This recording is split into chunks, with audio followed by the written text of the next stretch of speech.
राधे राधे भक्त बंधुओं, आज की कथा हर किसी के लिए नहीं है, क्योंकि राधा रानी का नाम वही सहन कर पाता है जिसका मन सच्ची भक्ति से भरा होता है। कहती है जो भक्त दिन रात की शुरुआत राधे राधे से करता है, उसके जीवन की हर कठिनाई अपने आप पिघलने लगती है। लेकिन क्या आपने कभी सोचा है कि केवल नाम बोलने से क्यों मन शांत हो जाता है, क्यों घर में बरकत बढ़ जाती है और क्यों राधे नाम जपने वाले लोग हर संकट से बच जाती हैं। आज की कथा आपको बताएगी राधा नाम जप के पीछे छिपा आध्यात्मिक रहस्य, वह शक्ति जिसे ना देखा जा सकता है, ना मापा जा सकता है, बस महसूस किया जा सकता है। प्रिय भक्तों, ध्यान रहे, शास्त्रों में लिखा है कि जो भक्त कथा शुरू करके बीच में छोड़ देता है वह अपने जीवन का सबसे बड़ा पुण्य खो देता है। इसलिए यदि आप राधा रानी की सच्ची कृपा अपने घर परिवार पर चाहते हैं तो इस कथा को अंत तक सुनना आपका धर्म भी है और आपका सौभाग्य भी, क्योंकि कौन जानता है आज का यही राधे नाम जप आपके जीवन की सबसे बड़ी अंधेरी रात को उजाले में बदल दे। तो प्रिय भक्त बंधुओं, अपने मन को शांत कीजिए, अपने हृदय को भक्ति से भर लीजिए और अब राधा रानी की दिव्य महिमा सुनिए। राधे राधे। एक गांव में अनीता नाम की साधारण कृष्ण भक्त महिला रहती थी। अनीता एक साधारण गृहिणी थी, पर उनकी भक्ति असाधारण थी। उनके जीवन का एकमात्र आधार और आनंद राधा कृष्ण का नाम था। उनका नियम था बातचीत का आरंभ अनीता किसी से भी बात करने से पहले, यहाँ तक कि अपने पति या पुत्र से पहले, सबसे पहले प्रेम से राधे राधे कहती थी। निरंतर जाप, उनकी जीवा पर हर समय राधा राधा का नाम रहता था। वे काम करते हुए, पानी पीते हुए, यहाँ तक कि चुपचाप बैठे हुए भी मन ही मन राधा नाम का जाप करती थी। सोने जागने पर सोने से पहले अंतिम शब्द राधा राधा होते थे और सुबह उठते ही पहला शब्द भी राधा राधा ही होता था। अनीता का मन श्री राधा और कृष्ण के प्रेम में पूरी तरह डूबा हुआ था। उन्हें संसार के किसी सुख की कामना नहीं थी। उन्हें तो बस अपने युगल सरकार से प्रेम की लगन लग गई थी।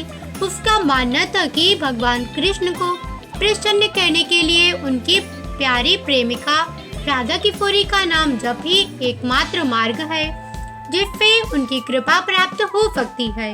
इसलिए सुबह शाम राधा राधा राधा नाम ही रहता था।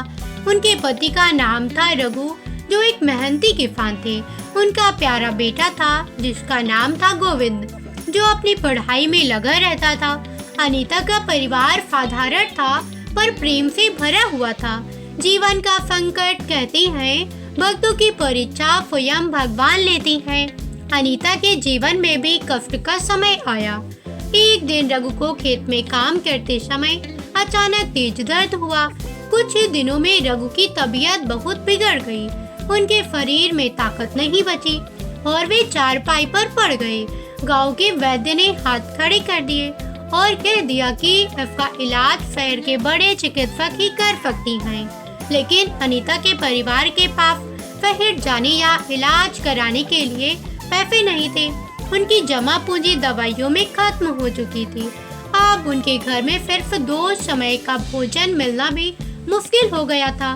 पति को बिस्तर पर और बेटे गोविंद को उदास देखकर अनीता का हृदय दुखी होता है, पर उनके होठों पर हमेशा राधा रानी का नाम रहता था। अनीता का विश्वास अटल था। वह अपने मन को समझाती थी, जो कुछ भी होगा वह मेरे कृष्ण की इच्छा होगी। वह जो करेंगे अच्छा ही करेंगे। मेरा काम है केवल उनका नाम जपना। अनीता ने अपनी भक्ति को और दृढ़ कर लिया। उन्होंने अब पति और पुत्र की सेवा के साथ साथ और भी ज्यादा राधा नाम जपना शुरू कर दिया। उन्हें विश्वास था कि संकट जितना बड़ा होगा, कृष्ण की लीला उतनी ही अद्भुत होगी। दिव्य स्वप्न और अलौकिक संकेत। एक रात अनीता राधा राधा नाम जपते जपते गहरी नींद में सो गई और तभी अंधेरी रात में एक दिव्य प्रकाश फैला। अनीता ने स्वप्न में देखा कि बांसुरी बजाते हुए मुकुटधारी भगवान कृष्ण उनके सामने खड़े हैं। उनका शांत और मनमोहक रूप देखकर अनीता की आंखों से खुशी के आंसू बह निकले। भगवान कृष्ण ने मधुर स्वर में कहा, मेरी प्यारी अनीता, मैं तुम्हारी अटूट भक्ति से प्रसन्न हूँ। तुम्हारे राधा नाम ने मुझे यहाँ आने पर विवश कर दिया। कृष्ण ने आगे कहा, चिंता मत करो, तुम्हारे पति रघु का कष्ट अब समाप्त होगा। तुम कल सुबह उठना तो तुम्हारे घर के मंदिर के ठीक आगे तुम्हें एक बांसुरी मिलेगी। वह कोई साधारण बांसुरी नहीं है।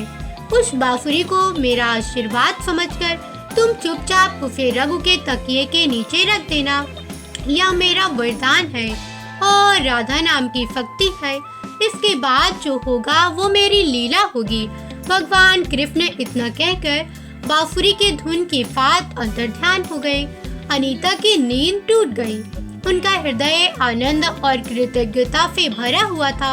सुबह हुई, अनीता उठी और उनका मन अभी भी रात के स्वप्न की मधुर स्मृतियों में डूबा था। उनके चेहरे पर एक दिव्य तेज था। उन्होंने सबसे पहले उठकर राधे राधे कहा और तुरंत अपने घर के मंदिर की ओर गई। अनीता ने देखा जैसा कि भगवान कृष्ण ने स्वप्न में कहा था। मंदिर के ठीक आगे जमीन पर एक बांसुरी पड़ी थी। यह बांसुरी सामान्य नहीं थी, यह पीली चंदन की लग रही थी और उससे मंद मंद सुगंध आ रही थी। अनीता का हृदय खुशी और श्रद्धा से भर गया। उनकी आंखों में आंसू थे। उन्होंने तुरंत बांसुरी को उठाया, उसे माथे पे लगाया और प्रेम से चूम लिया। उन्होंने मन ही मन कहा, हे मेरे प्राणनाथ, आप लीलाधारी हैं। आपका यह प्रेम मेरी कल्पना से परे है।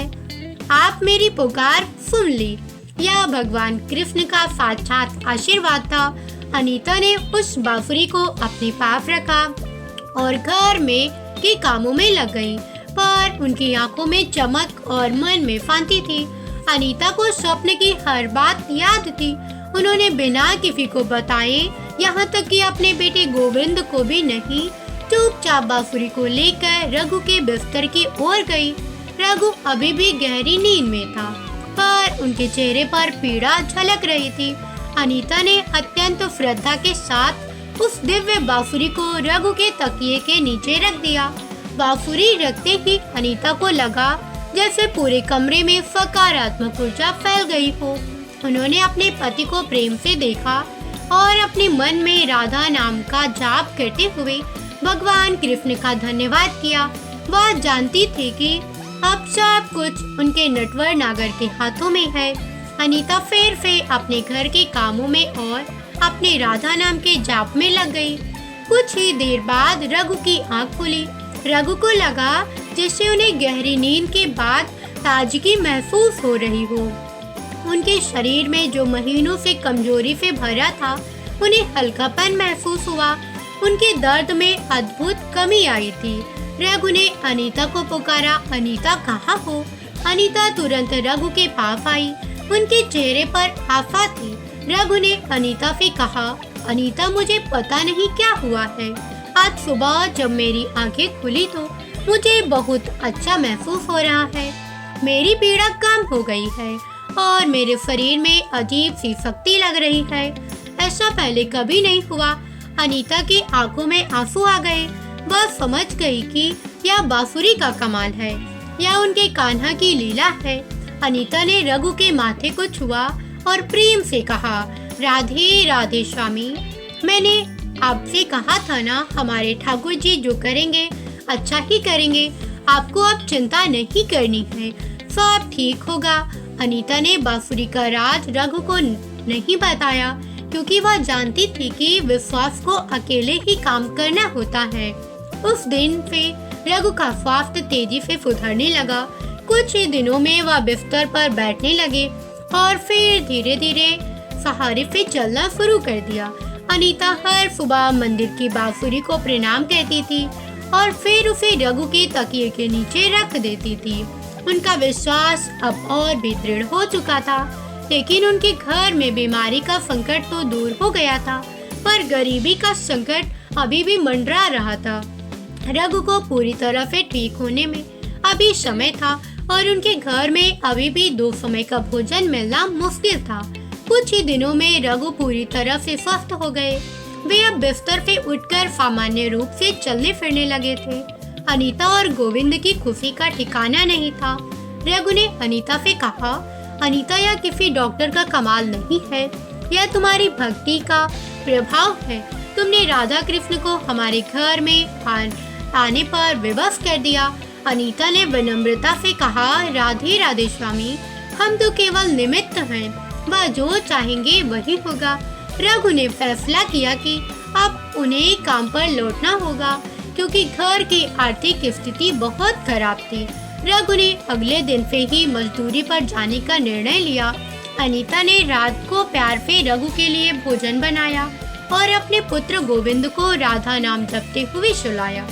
अनीता को लग रहा था कि अब उनके जीवन से संकट पूरी तरह से मिटने वाले हैं। अगले दिन सुबह रघु पूरी शक्ति के साथ मजदूरी के लिए निकल पड़े। अनीता ने रघु को राधे राधे कहकर विदा किया और फिर से घर के कामों में और अपने राधा नाम के जाप में लग गई। लेकिन गरीबी अभी भी उनके घर से पूरी तरह से दूर नहीं गई थी। रघु को अभी मजदूरी पर गए कुछ ही दिन हुए थे, इसलिए घर में अनाज बहुत कम था। मुश्किल से 2 समय का खाना ही बन पाता था। अनीता को कभी कभी तो एक समय भूखा भी रहना पड़ता था ताकि रघु और गोविंद को पेट भर खाना मिल सके। अनीता के मन में कोई शिकायत नहीं थी। वह हर स्थिति को कृष्ण की मर्जी मानकर स्वीकार करती थी। उसी दिन दोपहर के समय जब अनीता अपने घर के अंदर राधा नाम का जाप कर रही थी, तभी दरवाजे पर दस्तक हुई। अनीता ने दरवाजा खोला। उनके सामने एक अत्यंत गरीब वृद्ध व्यक्ति खड़ा था। वृद्ध का शरीर कमजोर था, कपड़े फटे पुराने थे और उनके चेहरे पर गहरी भूख झलक रही थी। वृद्ध ने कमजोरी आवाज में अनीता से कहा, बेटी राधे राधे, मैं बहुत दूर से आया हूँ और कई दिनों का भूखा हूँ। क्या तुम्हारे घर में मुझे खाने के लिए कुछ मिल सकता है? अनीता के सामने कठिन परीक्षा थी। उन्हें पता था कि घर में सिर्फ 2 रोटियां ही बची हैं, जो रघु के शाम को लौटने पर या गोविंद के लिए हैं। अगर वह यह दे देंगी तो उन्हें और गोविंद को आज भूखा ही सोना पड़ेगा। लेकिन अनीता ने एक पल भी नहीं सोचा। उन्हें याद आया कि भूखे को भोजन कराना साक्षात भगवान की सेवा है। उनका प्रेम केवल मंदिर तक सीमित नहीं था, उनका प्रेम हर प्राणी में कृष्ण को देखता था। अनीता ने तुरंत अंदर जाकर बची हुई 2 रोटियां और एक कटा हुआ प्याज लिया। यही उनके घर में सबसे अच्छा भोजन था। अनीता ने अत्यंत श्रद्धा के साथ वह भोजन वृद्ध को भेंट किया। वृद्ध ने रोटियां देखी और फिर अनीता के छोटे से टूटे फूटे घर को देखा, जहां अभाव साफ झलक रहा था। वृद्ध ने अनीता से कहा, बेटी तुम कितनी दयावान हो। मैं अभी तुम्हारे पड़ोस वाले घर गया था। उनके पास तो बहुत धन है, पर उन्होंने मुझे कुछ नहीं दिया। उन्होंने मुझे फटकार कर भगा दिया। वृद्ध ने आगे कहा, तुम्हारे पास कुछ नहीं है, फिर भी तुमने मुझे अपने अंतिम भोजन दे दिया। बेटी, मेरे पास तुम्हें आशीर्वाद के अलावा कुछ भी देने के लिए नहीं है। तुम्हारा भगवान तुम्हारा भला करे। राधा कृष्ण हमेशा तुम्हारा साथ दे। अनीता ने आंखें बंद करके वृद्ध को प्रणाम किया। उनके मन में संतोष था। उन्होंने कहा, राधे राधे बाबा, यह मेरे ठाकुर का ही प्रसाद है, आप प्रेम से इसे ग्रहण करें। वृद्ध ने प्रेम से भोजन किया और अनीता को गहरा आशीर्वाद देकर वहां से चले गए। अनीता ने दरवाजा बंद कर लिया और फिर से अपने राधा नाम के जाप में लग गई। भूख की चिंता किए बिना वृद्ध के चले जाने के कुछ समय बाद अनीता के मन में एक अजीब सी शांति छाई हुई थी।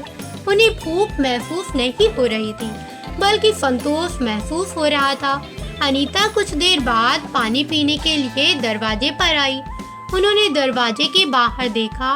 उनकी आंखें आश्चर्य से चौड़ी हो गई। जहां कुछ देर पहले वृद्ध खड़े थे, वहाँ जमीन पर एक चमकीला मोरपंख पड़ा था। यह मोरपंख सामान्य नहीं था।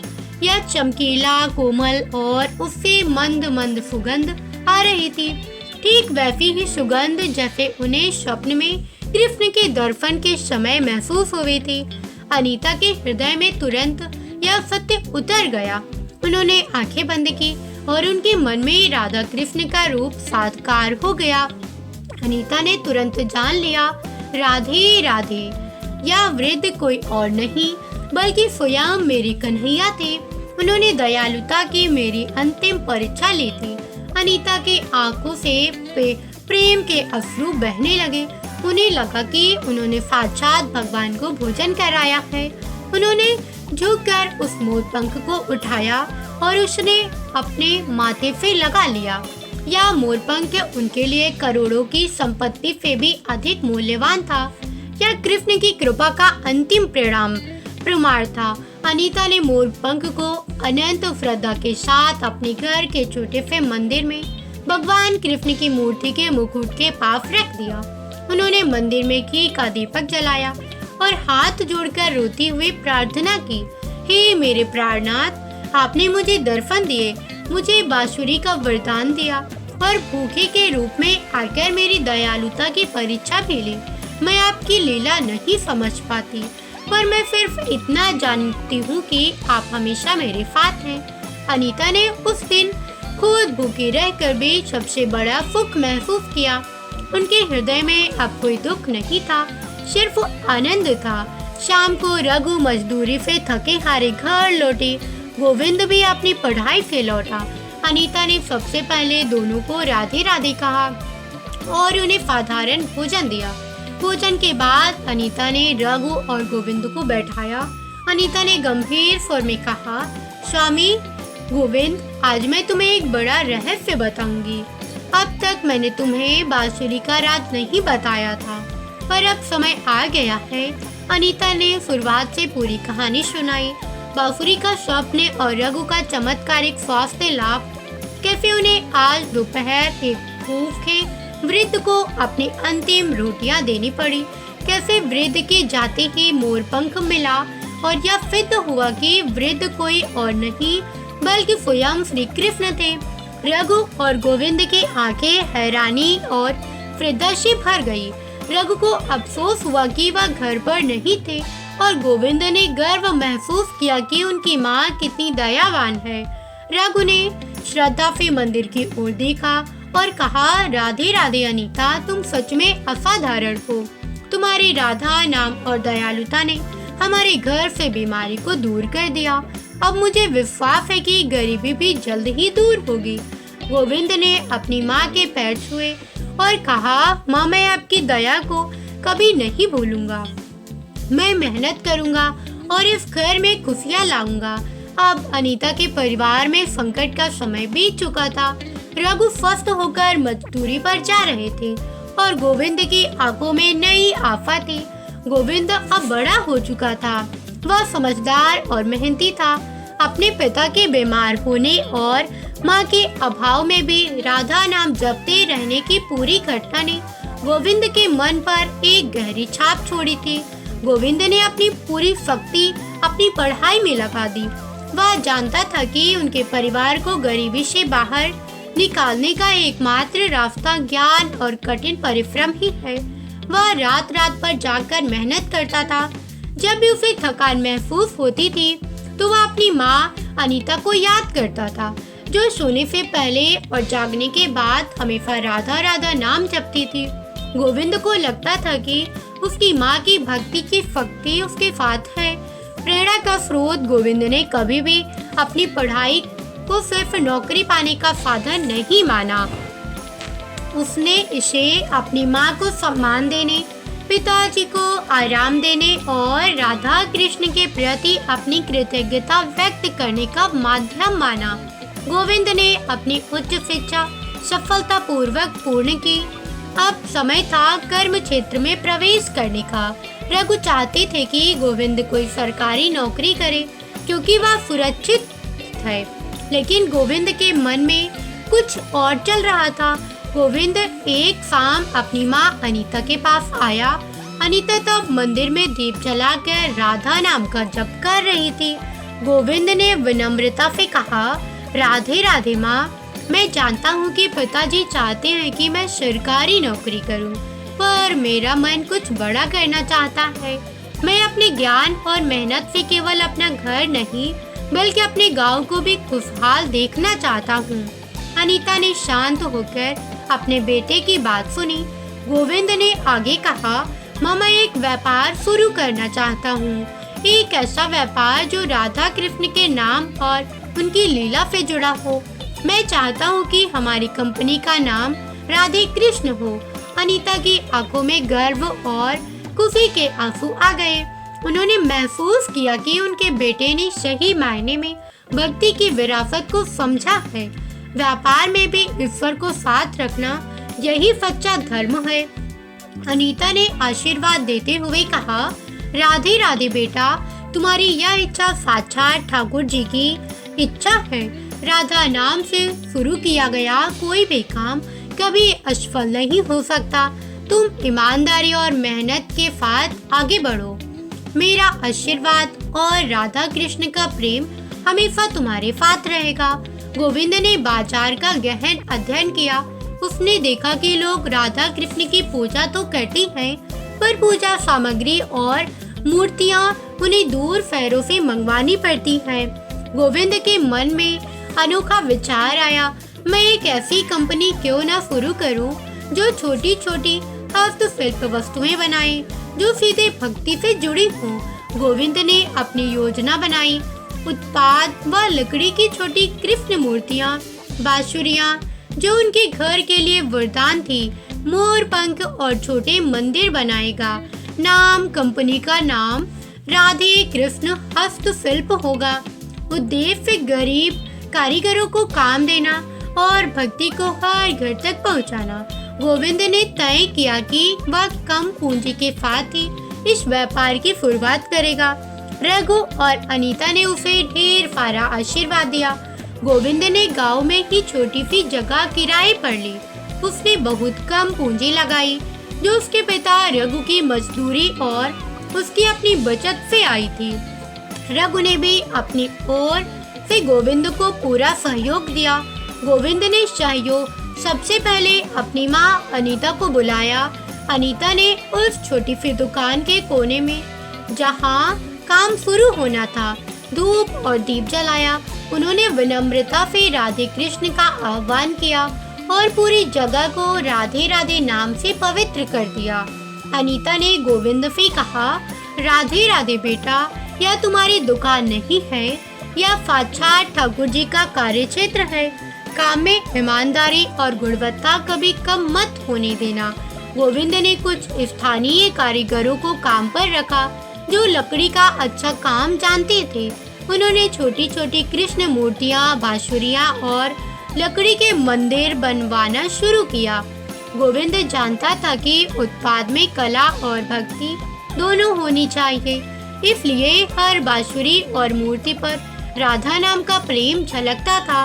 पहली चुनौती बाजार की कठोरता।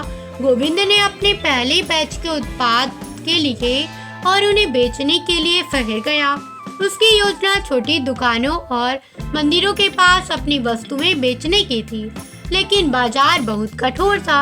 अविश्वास शहर के बड़े व्यापारी और दुकानदार एक छोटे गांव के युवक पर विश्वास नहीं कर रहे थे। उन्होंने कहा, इतनी छोटी दुकान से हम माल क्यों खरीदें? तुम्हारा नाम क्या है? मूल्य की समस्या। गोविंद के हस्तशिल्प हैं। हस्तशिल्प में गुणवत्ता और मेहनत ज्यादा थी, इसलिए उनका मूल्य थोड़ा अधिक था। ग्राहक सस्ते मशीन उत्पाद खरीदना चाहते थे। बड़े व्यापारियों का दबदबा। शहर के बड़े सप्लायर्स ने गोविंद को धमकाया कि वे छोटी दुकानों को उसके उत्पाद बेचने नहीं देंगे। गोविंद को पहले दिन शहर में कोई सफलता नहीं मिली। वह थका हारा वापस गांव लौटा। उसका मन निराशा से भर गया था। रात को जब गोविंद उदास बैठा था, तब अनीता उसके पास आई। उन्होंने गोविंद के माथे पर प्यार से हाथ फेरा। अनीता ने गोविंद से पूछा, राधे राधे बेटा, क्या हुआ? इतने शांत क्यों हो? गोविंद ने उदास होकर सारी बात बताई। माँ, बाजार में बड़ी प्रतिस्पर्धा है। मेरी मेहनत कोई नहीं देख रहा, सब सस्तेपन में भाग रहे हैं। मुझे लगता है यह व्यापार मेरे लिए नहीं है। अनीता ने शांत स्वर में कहा, राधे राधे बेटा, महादेव और श्री कृष्ण की लीला इतनी जल्दी समाप्त नहीं होती। तुम्हें लगता है कि तुम व्यापार कर रहे हो, पर तुम सत्य को भूल रहे हो। अनीता ने गोविंद को समझदारी से समझाया। जब मैं व्रत रखती थी तो गोविंद मुझे भूखा रहना पड़ता था, वह मेरी परीक्षा थी। यह जो बाजार की प्रतिस्पर्धा है, यह तुम्हारी ईमानदारी और धैर्य की परीक्षा है। याद रखना, तुम्हारी असली शक्ति तुम्हारी दौलत नहीं, तुम्हारी कंपनी का नाम है, राधा कृष्ण। अगर तुम हार मानोगे तो तुम राधा कृष्ण के नाम का अपमान करोगे। अनीता ने गोविंद को आशीर्वाद दिया और कहा, तुम हार नहीं मानोगे, तुम दुगनी मेहनत करोगे और ईमानदारी पर टिके रहोगे। मैं राधा नाम का जाप करूंगी और मेरा प्रेम तुम्हें राह दिखाएगा। अनीता के इन प्रेम भरे शब्द ने गोविंद के भीतर नई ऊर्जा भर दी। उसने तय किया कि वह हार नहीं मानेगा। उसने अपनी रणनीति बदलने का फैसला किया।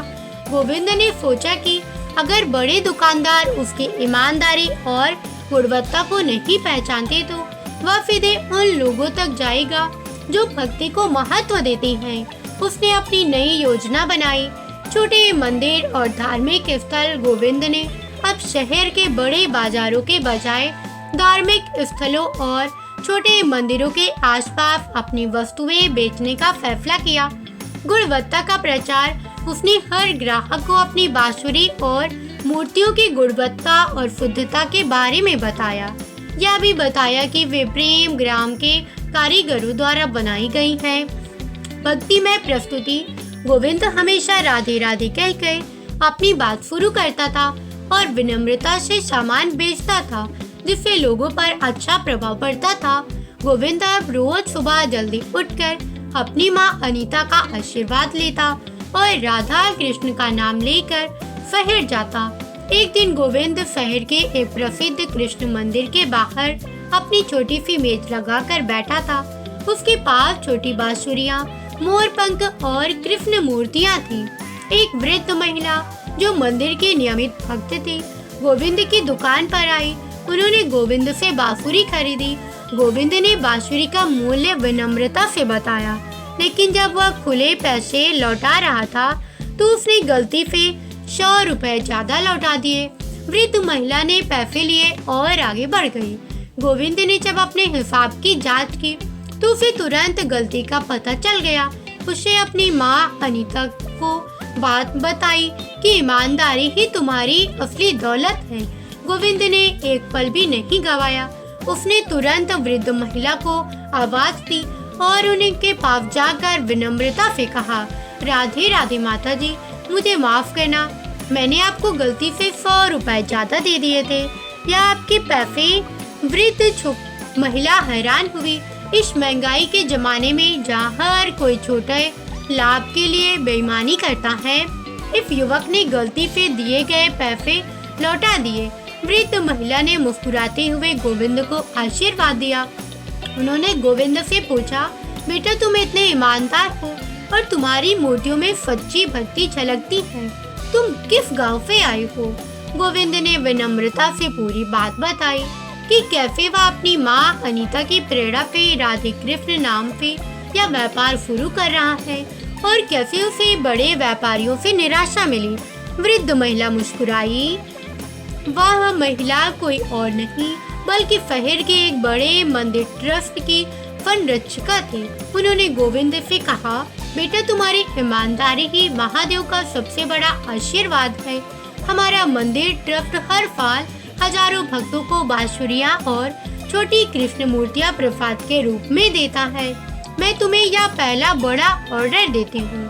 तुम हमें 5000 बांसुरियां और 2000 छोटी कृष्ण मूर्तियां बना कर दोगे। तुम्हारी ईमानदारी के कारण हम तुम पर विश्वास करते हैं। गोविंद के हैरानी की कोई सीमा नहीं रही। यह स्वप्न से भी बड़ा अवसर था। यह राधा कृष्ण का साक्षात आशीर्वाद था जो उसकी ईमानदारी के रूप में लौटा था। गोविंद ने तुरंत सिर झुकाकर उस महिला के पैर छुए और कृतज्ञता से राधे राधे कहा। अब गोविंद के पास बड़ा काम था।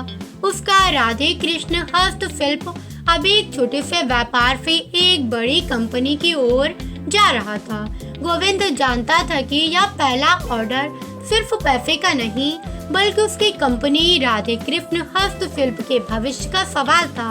अगर वह समय पर और गुणवत्ता के साथ यह काम पूरा करता है तो उसकी पहचान शहर में बन जाती। चुनौतियां कई थी। संसाधनों की कमी, गोविंद के पास अभी भी पूंजी कम थी और उसके पास केवल कुछ ही कारीगर थे। समय सीमा ऑर्डर को 1 महीने के भीतर पूरा करना था, जो हस्त निर्मित वस्तुओं के लिए बहुत कम समय था। लेकिन गोविंद ने हार नहीं मानी। उसने तुरंत अपने गांव के कुछ और बेरोजगार युवकों को काम पर रखा।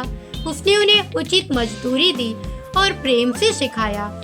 प्रेरणा और राधे कृष्ण का माहौल। गोविंद ने अपने कार्य क्षेत्र यानी दुकान में हमेशा भक्ति का माहौल बनाए रखा। उसने वहाँ राधा कृष्ण के भजन लगवाए। कारीगर जब काम करते थे तो उनके कान में राधा कृष्ण का नाम पड़ता था, जिसने उनके काम में थकान नहीं बल्कि एक ऊर्जा आती थी। रघु और अनीता ने भी पूरा सहयोग किया।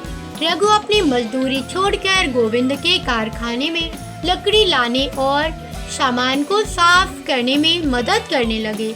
अनीता का योगदान सबसे महत्वपूर्ण था। उन्होंने काम के माहौल को बनाए रखने के लिए हर पल राधा नाम जपा। वह हर सुबह कारीगरों को प्रसाद खिलाती थी, उन्हें ईमानदारी से काम करने की सीख देती थी। कारीगरों को लगता था कि वे केवल उत्पाद नहीं बना रही हैं, बल्कि कृष्ण की सेवा कर रही हैं। गोविंद ने दिन रात कर दिया। कारीगरों ने भी लगन से काम किया। गुणवत्ता से कोई समझौता नहीं किया गया। ठीक समय सीमा पर गोविंद ने 5000 बांसुरियां और 2000 मूर्तियां तैयार कर ली। हर बांसुरी सुंदर और हर मूर्ति कलात्मक थी। गोविंद ने अत्यंत विनम्रता से सारा माल मंदिर ट्रस्ट को सौंपा। ट्रस्ट के सदस्यों ने जब उत्पादों की गुणवत्ता देखी तो वे दंग रह गए। उन्होंने देखा कि हर वस्तु में सच्ची लगन और प्रेम झलकता है। ट्रस्ट की संरक्षिका वही वृद्ध महिला ने गोविंद की पीठ थपथपाई और कहा, बेटा गोविंद, तुम्हारी मेहनत और तुम्हारी माँ की भक्ति व्यर्थ नहीं गई। तुम्हारी गुणवत्ता और ईमानदारी आज के बाजार में अद्वितीय है। हम तुम्हें तत्काल भुगतान करते हैं और भविष्य में सारा काम तुम्हें ही देंगे। गोविंद को बड़ा मुनाफा हुआ। यह केवल पैसा नहीं था, यह व्यवसायिक सम्मान था। राधे कृष्ण हस्तशिल्प कंपनी अब छोटे से गांव से निकलकर शहर में अपनी पहचान बना चुकी थी। गोविंद ने सबसे पहले अपने कारीगरों को उत्साहजनक बोनस दिया ताकि उनके घर में भी खुशियां आए। फिर उसने अपने माँ बाप के सामने वो सारा धन रखा। रघु की आंखों में आनंद के आंसू थे। अनीता ने हाथ जोड़कर राधे राधे कहा। उन्होंने कहा, बेटा, यह तुम्हारी मेहनत और तुम्हारे कान्हा का दिया हुआ प्रसाद है। अब हमारे घर पे गरीबी हमेशा के लिए दूर हो गई। गोविंद ने अपनी माँ के चरणों में माथा टेका। वह जानता था कि यह सफलता उस भूखे वृद्ध को दी गई 2 रोटी और प्याज का अलौकिक फल है। अब गोविंद के सामने कंपनी को और बड़ा बनाने और समाज की सेवा करने का लक्ष्य था। गोविंद ने अपनी ईमानदारी और गुणवत्ता से कोई समझौता नहीं किया। सेठ रामलाल की तरह ही अन्य बड़े व्यापारी भी गोविंद की सच्चाई से प्रभावित हुए और उसे बड़े व्यावसायिक अवसर देने लगे। शहरों तक पहुंचकर गोविंद ने अब अपने उत्पाद सिर्फ गांव में नहीं बल्कि आसपास के सभी शहरों की पूजा सामग्री की दुकानों पर बेचना शुरू कर दिया। रोजगार अब राधे कृष्ण कंपनी गांव के कई बेरोजगार कारीगरों को काम दे रही थी, जिससे गांव में खुशहाली लौट आई थी। गोविंद ने हमेशा अपने कारीगरों को उच्च वेतन दिया, यह याद रखते हुए कि वह खुद गरीबी से आया है। नैतिकता कंपनी का मुख्य सिद्धांत राधे राधे ही रहा। कोई भी व्यापारिक व्यवहार झूठ या बेईमानी पर आधारित नहीं था। गोविंद जानता था कि सबसे बड़ा ग्राहक स्वयं कान्हा है। गोविंद की कंपनी बहुत बड़े मुकाम पर पहुंच गई। गांव का वह छोटा सा टूटा फूटा घर अब इतिहास बन चुका था। गोविंद ने सबसे पहला काम अपनी माँ बाप को सुख और आराम देने का किया। उसने गांव में ही सबसे शांत और सुंदर जगह पर एक विशाल और सुंदर घर बनवाया। यह घर दिखावे के लिए नहीं बल्कि शांति और भक्ति के लिए बनाया गया था। घर के बीचों बीच गोविंद ने एक बड़ा मंदिर बनवाया जहां विशाल कृष्ण और राधा की मूर्तियां स्थापित की गई। यह मंदिर विशेष रूप से उसकी मां अनीता के लिए था। जब यह नया घर तैयार हुआ तो गोविंद रघु और अनीता को वहां लेकर गया। अनीता ने जब घर और विशाल मंदिर को देखा तो उनकी आंखों में खुशी के आंसू आ गए। उन्होंने हाथ जोड़कर राधे राधे कहा। अनीता ने गोविंद से कहा, बेटा यह घर धन से नहीं बल्कि प्रेम से बना है। तुमने मुझे दुनिया का सबसे बड़ा सुख दिया है। गोविंद ने अपनी माँ के चरणों में माथा टेका और कहा, राधे राधे माँ, यह सब आपका प्रेम और आपके राधा नाम का फल है। मेरी असली कंपनी तो आपका हृदय है जो भक्ति से भरा है। अब अनीता और रघु का जीवन अत्यंत सुख और शांति से कटता था। रघु अब उन्हें मजदूरी नहीं करनी पड़ती थी। वे गोविंद की कंपनी के सलाहकार बन गए थे और गोविंद को व्यवहारिक सुझाव देते थे। अनीता अब उनका अधिकतर समय नए और बड़े मंदिर में राधा नाम का जाप करने, कथाएं सुनने और दीप जलाने में बीतता था। वह अपने पूरे गांव के लिए प्रेरणा बन चुकी थी। अनीता को अब अपने जीवन का सबसे बड़ा संतोष था। उनकी छोटी सी भक्ति ने उनके पूरे परिवार और गांव को समृद्धि दी थी। उनकी कहानी ने पूरे क्षेत्र को सिखाया कि सच्चा व्यापार केवल लाभ कमाने का नहीं बल्कि ईमानदारी और सेवा का माध्यम होता है। अनीता की कथा हमें सिखाती है कि सच्ची भक्ति केवल मंदिर में नहीं बल्कि जीवन के हर पल में होनी चाहिए। अनीता के फोटो पर हर समय राधा राधा का नाम रहता था जो उनके अटूट प्रेम और समर्पण को दर्शाता था। जब उनके पति रघु बीमार हुए और घर में अभाव का अंधेरा छा गया तब भी अनीता ने विश्वास नहीं खोया। उनकी जीवा पर प्रेम और श्रद्धा ने ही भगवान कृष्ण को स्वयं स्वप्न में दर्शन देने पर विवश कर दिया। कृष्ण ने उन्हें बांसुरी के रूप में वरदान दिया जिसने रघु को चमत्कारिक रूप से ठीक कर दिया। यह पहली लीला थी जो सिद्ध करती थी कि नाम जप में कितनी शक्ति होती है। इसके बाद कृष्ण ने एक भूखे वृद्ध के रूप में आकर अनीता की दयालुता की अंतिम परीक्षा ली। अनीता के पास खुद के खाने के लिए रोटी नहीं थी पर उन्होंने निस्वार्थ भाव से अपनी अंतिम 2 रोटियां और प्याज उस वृद्ध को दान कर दी। यह परोपकार ही अनीता की भक्ति का सर्वोच्च बिंदु था। जब वृद्ध कृष्ण उन्हें मोरपंख के रूप में अपनी कृपा का अंतिम प्रेरणा प्रमाण देकर गए तब अनीता को पता चला कि उनका त्याग सफल हुआ है। कृष्ण ने अनीता को धन सीधे नहीं दिया बल्कि उनके बेटे गोविंद के कर्म और ईमानदारी के माध्यम से उन्हें सफलता प्रदान की। गोविंद ने अपनी मां की भक्ति और ईमानदारी को अपनाकर राधे कृष्ण हस्तशिल्प कंपनी शुरू की। उसकी सफलता रहस्य यही था कि उसने लाभ को नहीं बल्कि गुणवत्ता और सच्चाई को प्राथमिकता दी, जिसके कारण उसे बड़ा व्यापारिक अवसर मिला। यह कथा हमें समझाती है कि भक्ति और परोपकार एक ही सिक्के के 2 पहलू हैं। अनीता की अटूट भक्ति ने संकट को दूर किया और उनकी दयालुता ने समृद्धि को आकर्षित किया। गोविंद की सफलता उसकी माँ की इच्छाओं का परिणाम थी कि ईमानदारी ही सबसे बड़ा व्यापार है। अंततः रघु, अनीता और गोविंद का परिवार सुख, शांति और समृद्धि से भर गया। यह साबित करते हुए कि ईश्वर अपने भक्तों की परीक्षा लेते हैं पर उनका साथ कभी नहीं छोड़ते। राधा नाम का प्रेम ही इस कथा का मूल आधार है। भक्त बंधुओं, आज की इस पवित्र कथा के अंत में हम सबको एक बहुत ही मधुर और गहरी सीख मिलती है। कथा केवल मनोरंजन नहीं होती, कथा जीवन को दिशा देने वाली वह दिव्य रोशनी है जो हमारे भीतर की थकान दूर करती है, मन को शांत करती है और आत्मा को शक्ति देती है। कृष्ण भक्ति में एक बात सदियों से कही जाती रही है कि जिस मन में दया है उसी मन में कन्हैया बसती है। इसलिए हमें चाहिए कि अपने जीवन में जितना हो सके उतनी करुणा जगाएं। जिसे भोजन की जरूरत हो उसे भोजन दे, जिस बच्चे ने भूख में रात बिताई हो उसे एक रोटी देना भी आपके जीवन का सबसे बड़ा पुण्य बन जाता है। क्योंकि कृष्ण कहते हैं कि भक्ति यदि मेरे किसी जीव की सेवा करता है तो वह मेरी सच्ची पूजा है। गरीबों को अन्न देना, दुखियों का सहारा बनना, किसी के चेहरे पर मुस्कान लाना, यही वह गुण है जो सीधे भगवान तक पहुँचते हैं। और भक्त नाम जप का महत्व तो अवर्णनीय है।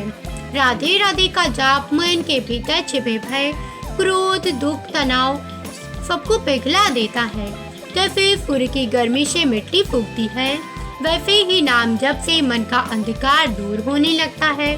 रोज चाहे एक बार ही सही बस राधे राधे बोलना शुरू कर दीजिए। आप देखेंगे कि बिना कारण ही मन हल्का होने लगेगा, घर में शांति आने लगती है और जीवन में एक अनजानी लेकिन मधुर ऊर्जा बहने लगती है। कथा सुनना भी एक महापुण्य है, क्योंकि कथा सुनते सुनते हमारा मन ईश्वर की ओर मुड़ता है और ईश्वर की ओर मुड़ते ही जीवन की सारी उलझनें ढीली होने लगती हैं। कथा हमें सिखाती है कि संसार में चाहे कोई कितना भी बड़ा हो जाए, लेकिन ईश्वर का स्मरण किए बिना उसकी आत्मा खाली ही रहती है।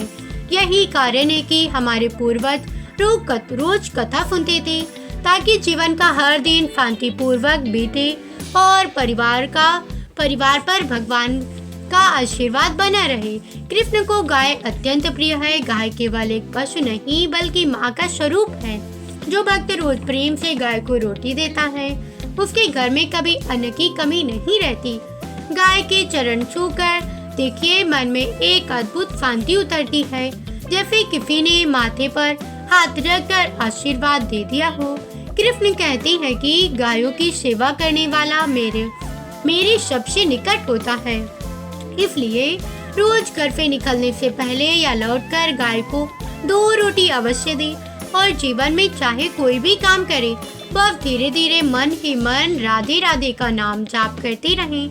काम भी अच्छा होगा, मन भी अच्छा रहेगा और भगवान की कृपा भी साथ चलेगी।